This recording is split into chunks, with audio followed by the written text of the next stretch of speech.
Two conspiracy-obsessed men kidnap the CEO of a major company when they become convinced that she's an alien who wants to destroy Earth. Bugonia is directed by Yorgos Lanthimos and stars Emma Stone, Jesse Plemons, Aidan Delbis, and many more. So Jeffrey, what did you think about Bugonia? We have been getting quite a lot of Yorgos Lanthimos lately. We have gotten 3 films in like a 24-month period. So if you're a fan of Lanthimos, I think that this has been kind of like an embarrassment of riches of sorts, if you're really into his style, especially with Dogtooth and The Lobster, like that era of filmmaking. I felt like he had such a distinctive style and such a unique voice in cinema that I was so happy to see him. Although, like, I like both of these films, we did see him, I think, like in the early 2020s and maybe a little before that with The Favorite, starting to temper his sensibilities a little bit more towards the mainstream, while certainly keeping like a lot of Lanthimos isms. His early films are like really bleak and really, really provocative in ways that I'm not sure he ever totally repeated again. Even though like I really like some of his later films, especially The Favorite,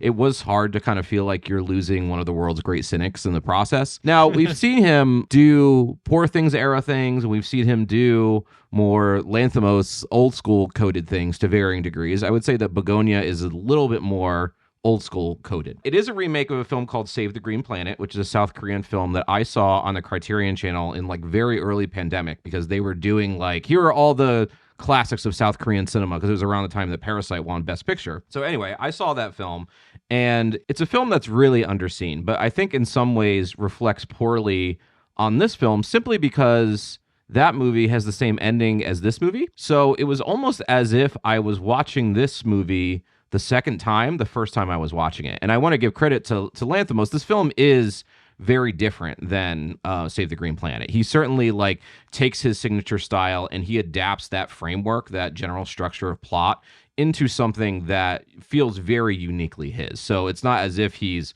just copying the film frame for frame or anything. But I do think that there's a considerable amount of mystery and dramatic tension that lacks when you know how this film is eventually going to end. So that's why I feel a little bit tempered with this film. I would say I'm a little cooler on it than a lot of people, but more than that, I'm really anxious to hear your thoughts, because you actually got to watch this as a first-time viewer instead of me watching it the second time and like all of that mystery kind of being, you know, devoid for me. So what did you think of Bugonia? Yeah, I agree with that sentiment. I thought it was extremely tense, and that I could imagine was helped by not knowing where this film was going. I think that was a great benefit to the film. So I understand why you might be a little bit lukewarm on that. But when it comes to Lanthimos in general, I think just the way his films are always such a vibe, it translates so well into this film, I think, in particular.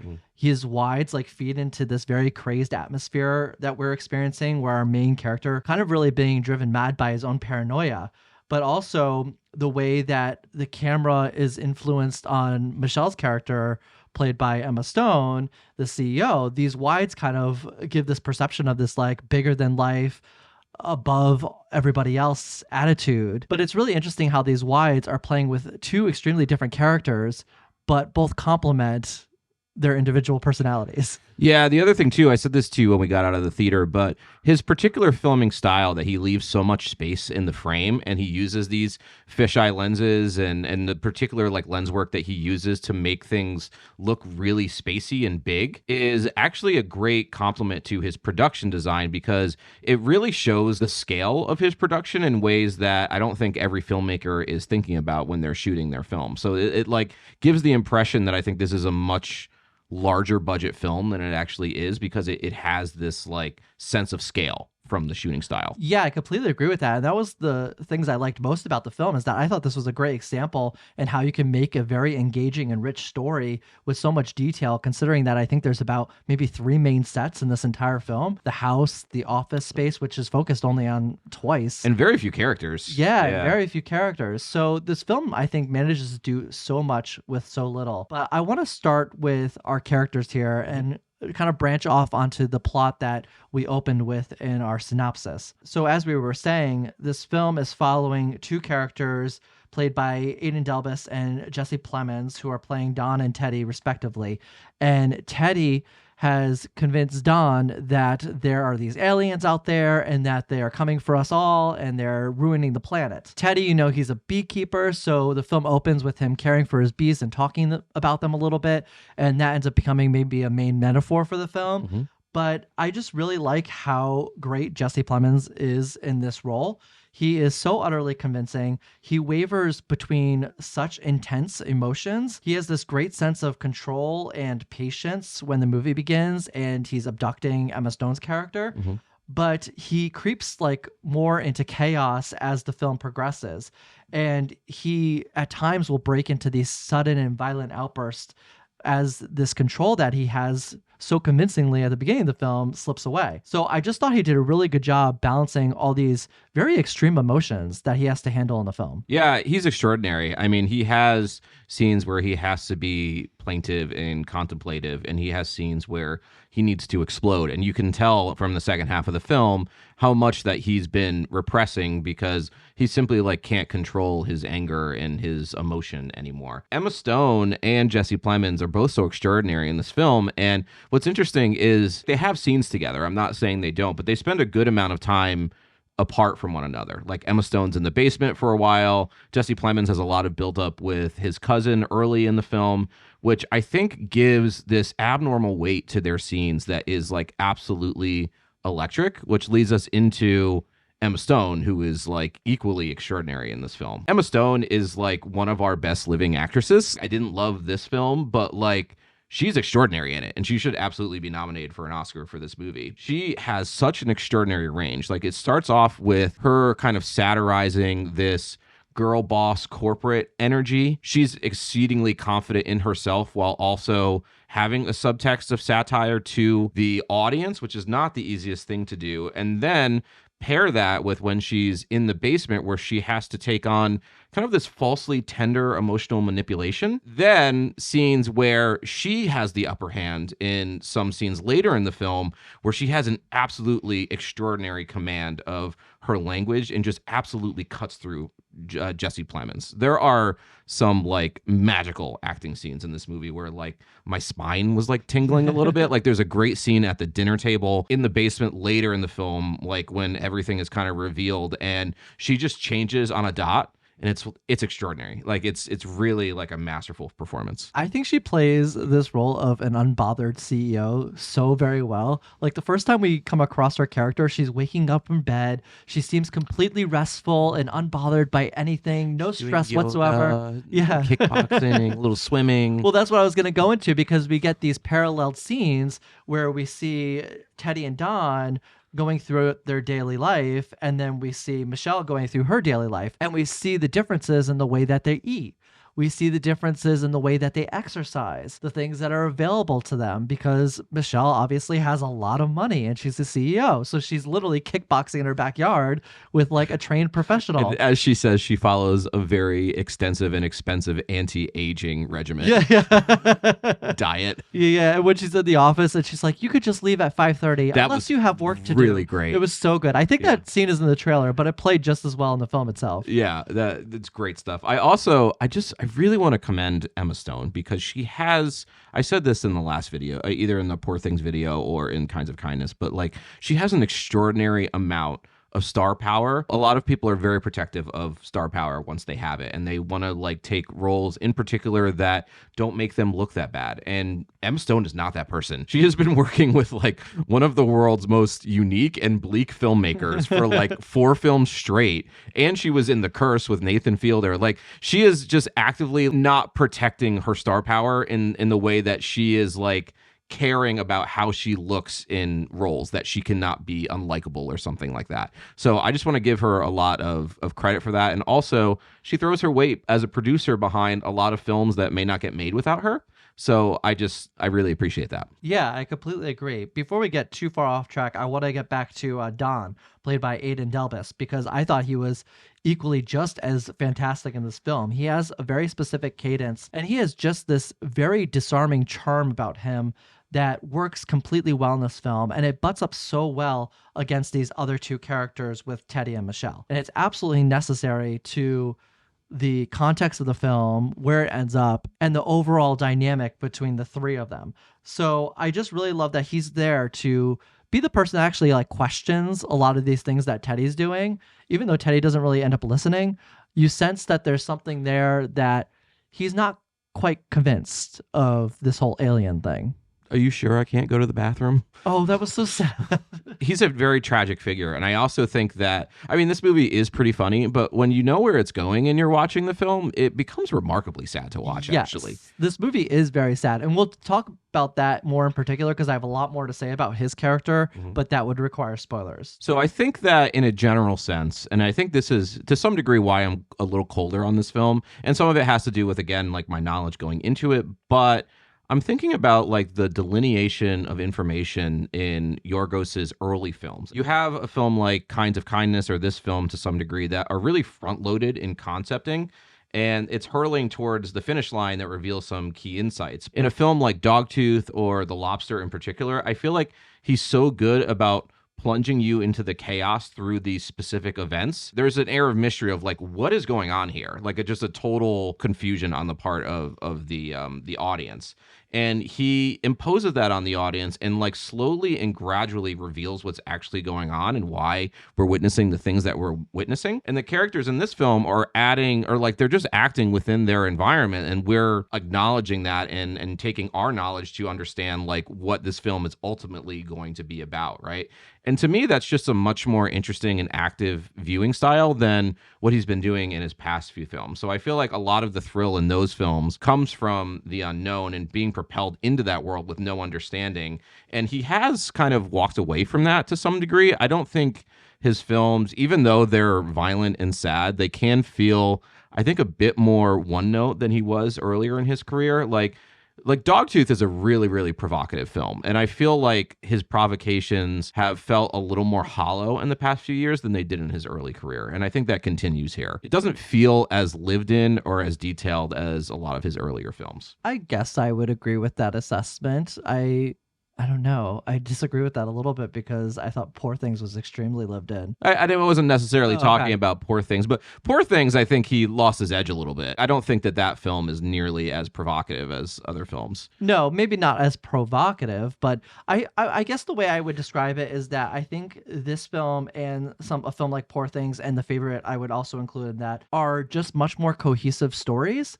So they feel a little bit more refined. I feel like they're a little bit easier to follow. And I think that's why those three in particular are some of my favorite films of his so far. Yeah, we're coming at it from completely opposite perspectives. Yeah. The more he refines his point, you like it a bit more. And to me, like the more he refines his point, he's like losing what I liked about him in the first place. But to be fair, like even saying he's more refined doesn't mean he's like completely refined. He's not like spoon feeding you these ideas. No. But there is, especially like I care a lot about being a provocative filmmaker, like in that type of vein. Like that's something that is very Geoff coded and is something I look for in filmmaking. So when I feel like it starts to ring a little hollow or it doesn't feel as lived in or as strong as it once was, I feel the need to call it out a little bit because it's something I care about so much. And I did feel like some of the more provocative elements in this film didn't feel as necessary or as gut punching as his best work. I don't know. There's a really fine line between auteurism and like simply repeating your style over and over. Like from the very first shot of this movie, you know that this is a Yorgos Lanthimos movie. And I think his style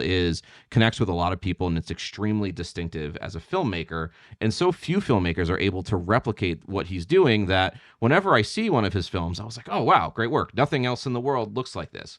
But it does too, like especially because we're getting 3 films of his in 24 months, almost feel like he's on autopilot to some degree. I don't know if I want him to completely change up his style or anything, but I'm just having a dialogue with myself and with you about that fine line between simply doing that same thing over and over again because it's how to do it, instead of infusing new things into it. Much like Poor Things, it's really kind of picking out these intricacies in class division. It's pointing them out in, I think, different and interesting ways this time. But I think one could say like, oh, here we are again, like broaching the same subject of like power and class division, et cetera, et cetera. I also think that he used to hide his messaging more efficiently. Like the films would be more apt to start a dialogue rather than be like the end of a dialogue, in my opinion. I think this is a good start of a dialogue, honestly. I think it's. I think it has a point of view. Yeah. No, I think it has And a point of view, but I think it's reckoning with something that maybe we're not paying enough attention to. Yeah, I think its point of view may be like, I don't know, just like really frustratingly cynical. Maybe we'll get towards that. Yeah, we'll get to that a little bit. The one thing I do want to say though is when I was talking about these power dynamics in the film, I want to talk a little bit about how the filming features into that, because we have a lot of these shots that really use the controlling dynamics of power in a frame. So we'll have like Emma Stone when she's waking up, the camera's either level with her or above her. There's this one shot where she's walking to the office where it's kind of low, but she looks like bigger than life in this office. Like she's walking with such power and authority down this hallway, and you just see everybody around her looking. So that's a very specific shot. Otherwise, when she's abducted, a lot of the shots and a lot of the angles that we see her from are looking down on her. Yep. Because she's no longer in this position of power. And then that's where we see that Teddy is now in this position of power. So all the angles that we see from him during this abduction are, her looking up at him or him standing over her, et cetera, et cetera. So the camera plays a lot into that, and the positioning and the blocking of the characters and the actors. I just thought that was really well done and just added to these overall power dynamics that the film is exploring. And this attaches more into its main themes, which I know we'll get into our spoiler section of the review, which I think we're probably close to. Yeah, we're here now. Let's go. Oh, you ready? Yep. Okay. I just wanted to talk about that a little bit vaguely before we got into more specifics. Okay, sounds good. So where do we want to start with this? Do we want to start with the main? Well, actually, we should stop for a second. Say we are going into spoilers. We're going to spoilers. We almost like just jumped the gun. So Yeah. we are going into spoilers now. If you haven't seen the film, check it out and then come back to this review. Do we want to go with the main spoiler right off the bat, or do you want to talk about some scenes and build our way to the main spoiler? She's an alien. Now we can talk about some seeds. She is an alien, yes. Yeah. Okay. I think we want to jump back to... When did you know she was an alien? This whole movie, I pretty much didn't think she was an alien. And I was dead set on that this guy is in some sort of psychosis. Then we find out she is the alien, but the whole thing still works for me. And I'll explain that a little bit more as we get into that main spoiler. See, that's how I felt during Save the Green Planet. I was watching it the whole time. I was like, yo, these people are crazy. Yes, yeah. And then he ends up being an alien. And I was like, oh, that's kind of brilliant, actually.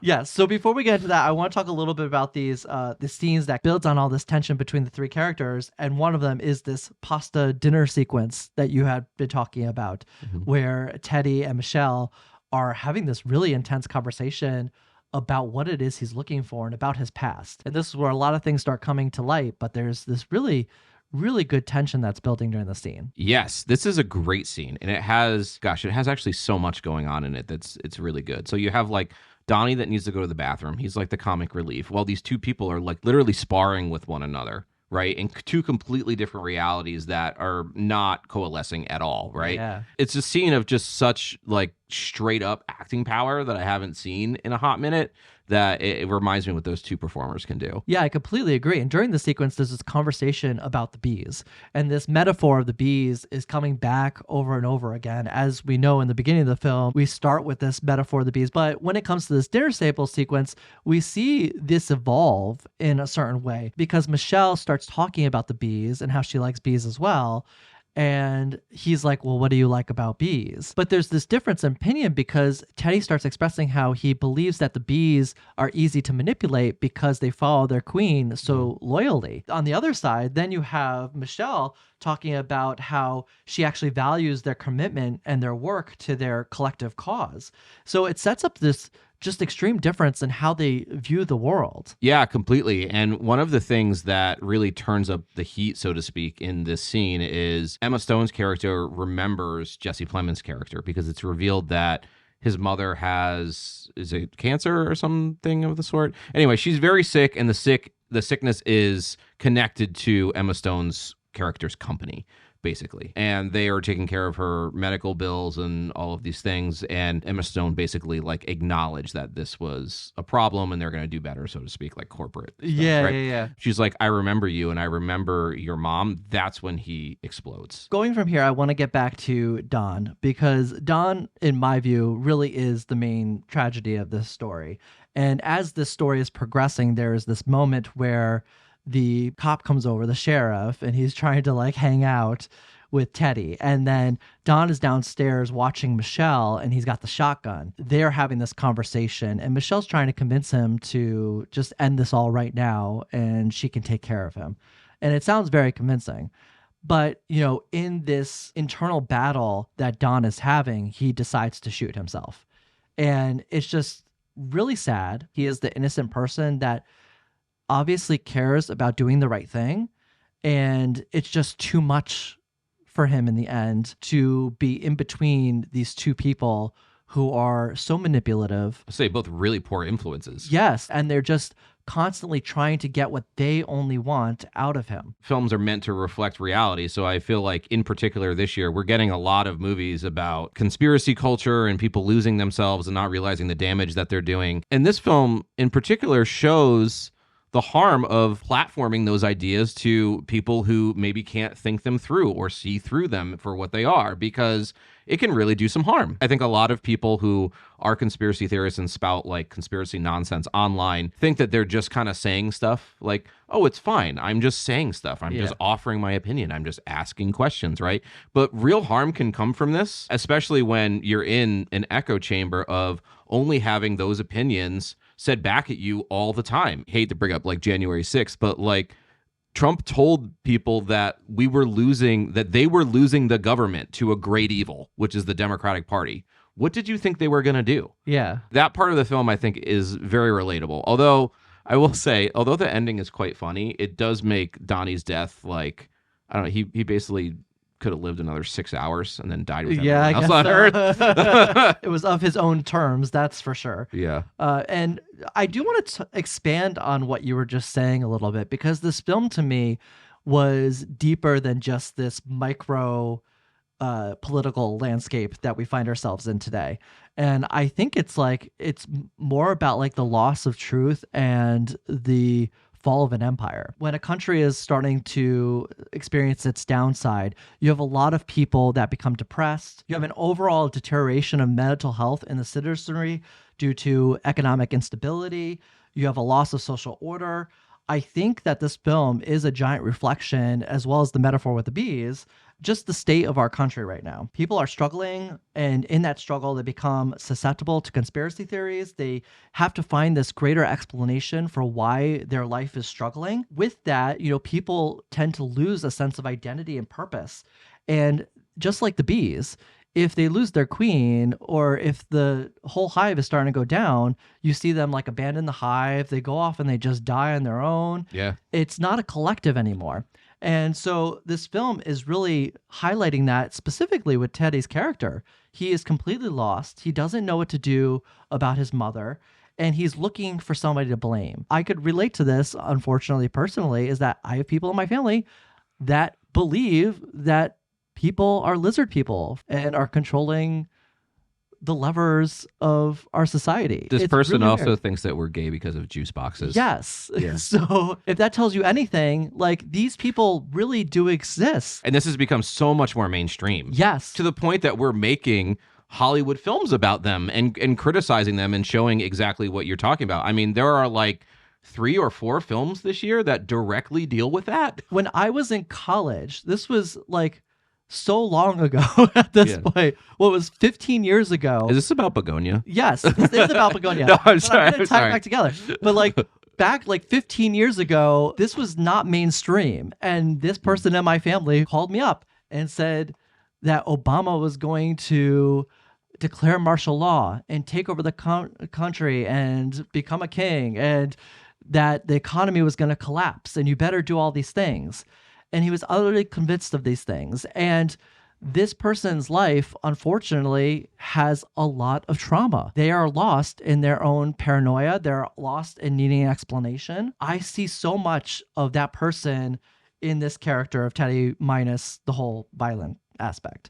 But we are seeing more people become violent. Political violence is at its Yeah. highest since like the 1970s. Yeah. And so I think it's just something that we really have to pay attention to. And this film isn't really giving you any answers about that. It's very interesting that the film chooses to reveal that Michelle is indeed an I was alien. about to come to that because in a sense, Jesse Plemons was right. And this is, I will say, like, I haven't digested a ton of stuff about this movie, but I know that this ending is controversial to some people in the same way that Eddington was controversial because they thought that it was justifying conspiracy Yeah. theories. Yes. I disagree with that sentiment because there's this very specific scene where Michelle and Teddy are talking after she's revealed she's an alien. And she explains that we're here to help you. The whole assumption that Teddy had about these aliens were nefarious. He thought they were here to destroy the planet and destroy humanity. And they kind of do like kill off humanity at the end. But that's because humanity has a destroying disease. itself. Yes, yeah. Yes. In the end, he's really not justified at all. He might be right that they're actually aliens, but he believes in this lie about them to begin with. It's actually, no, it's a very good point too, because a lot of conspiracy theories, if you boil them down to something very simple, it is something that's like a little true. Like if you say there are a small amount of people with a lot of money who can make a lot of decisions in government and society and nobody has any say over it, that's true. But if you're turning into there's a grand conspiracy of the Illuminati that's creating a world order. That's once you get more granular about the narrative, that's when you really lost. Everything you're just saying is something I completely identify with, and that's what I felt when I watched Eddington. I watched Eddington and I was like, that is the most accurate portrayal of what is going on in conspiracy-minded people and how that can tie to like their own, it's an explanation for their own life going off track, right? So everything you just said, I saw perfectly in Eddington and I saw a little less here. So I'm interested, like, not to turn this into an Eddington review, but did this movie work better for you than Eddington did? It did. I thought it was a little bit more cohesive and I thought there was a uniformity about it. It's just coming to me too, like I forgot about this whole thing, but like Teddy believes in these falsities so deeply that he kills his own mother with antifreeze. Yes. So think about how harmful lies are. I just want to touch quickly on the ending, which I thought, so basically they decide that once it's revealed that Emma Stone is an alien, they decide that humanity is not worth saving, that they've been destroying themselves forever, and they're just like, this is irredeemable. There is no hope here. And they just decide to kill everyone. So then we get like this 5-minute, very funny montage of people being dead in all these like hilarious positions. And it's very funny. And it's like an appropriate end to the film. I did enjoy it, but there's something, I don't know, there's something that's a little hollow about its cynicism. Like that it just felt like fashionable misanthropy to me and not like something that was really, really deep. It felt more like a little jab, like a glib little eh. I really liked it. I thought it was funny, but I didn't think it was interrogating its ideas very well by choosing that mode. Oh, I actually think it was. And the reason I say that is because for me, it was almost biblical.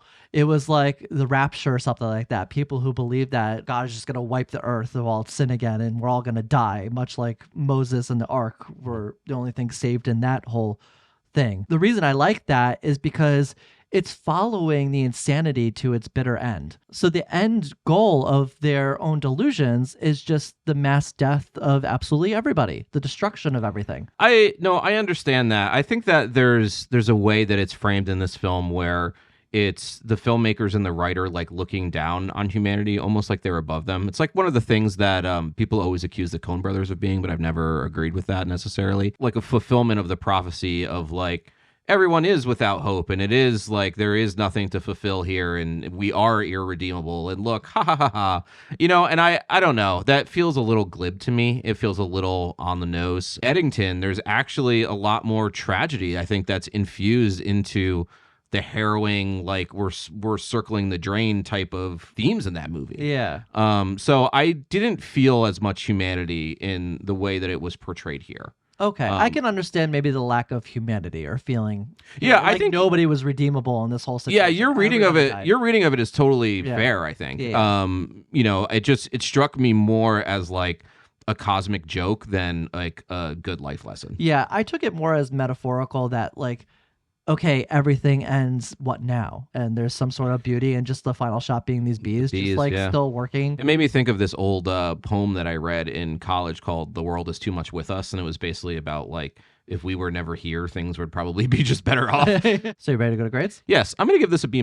I like this movie. I would say that I appreciated a lot about it. Emma Stone and Jesse Plemons are just outrageously good in this movie, and most of my positive attitude about the film really comes from their performances. Two of my favorite performances of the year, frankly. But a lot of the film, to me, felt like this glib, like Lanthimos on autopilot style that I wasn't loving, but I did like some of it. There are some individual scenes in this movie that I think are really, really good and have a lot of dramatic tension to them. I know I kept making comparisons to both Lanthimos' prior films and also films that take this subject matter and the thematics of it, and to me, do it in a way that's a lot more hard-hitting. And film, I talked about Eddington a lot during this review, but that movie's really been in my head ever since we've seen it, and I've been reflecting on it and seeing how like deep and interesting it is. And I didn't feel that quite as well here, even with the same subject matter being explored in some way. I found the film probably a little bit more hard-hitting than you, and I think that goes back to you seeing the original film that this is based off of. I would say that I do think maybe it could have been a little bit more hard-hitting, so I agree with that sentiment,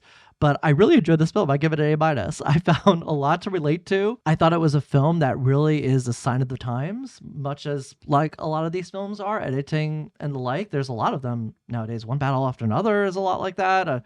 There's a lot of film that's dealing with our current political climate, but I enjoyed the film. I thought the acting was amazing. I really liked the use of space and the production design. We didn't get too much into that, but much like we were talking about in our Blue Moon review, I thought that for having minimal sets, they make a lot of the set design. The house, for example, there's a lot of little details of how these people are living their lives. I remember when the sheriff comes over and Teddy's in the kitchen and you just see the dishes piling up in the sink. Yeah. And I could just get a sense that this guy is just like, isn't really like helping himself here. He's just making things worse. He obviously has a lot of problems going on and he probably needs help. I don't know, just the state of this household just has a lot to say about his own character. There was no really identifying features about his own persona, like as an individual, which I found very interesting in the character. Wow, I'm kind of jumping back a little bit, but it's fine. I'm putting this in my wrap up anyways. I noticed how a lot of things in the house were connected to his mother. A lot of like the dishware and the silverware and the china. Mm-hmm. I just said 3 things that are all the same thing, but it's just like the same word, but like the same exact thing. But like the furniture, I didn't see any defining characteristics about this house that could tell me anything about Teddy himself, rather than him taking care of the bees. Mm. And it really just showed in the production design how lost this person is. But that goes back to like the main theme of the film is I think this film is really an overall metaphor for, a failing empire. So I really love that the film really engages with that, I think, in personally affecting in deep ways. All right, so that's our review of Bugonia. Bugonia is now in theaters, so if you haven't seen it, go check it out. Let us know in the comments, what did you think about this film? As always, thank you guys for watching, and we'll see you next time.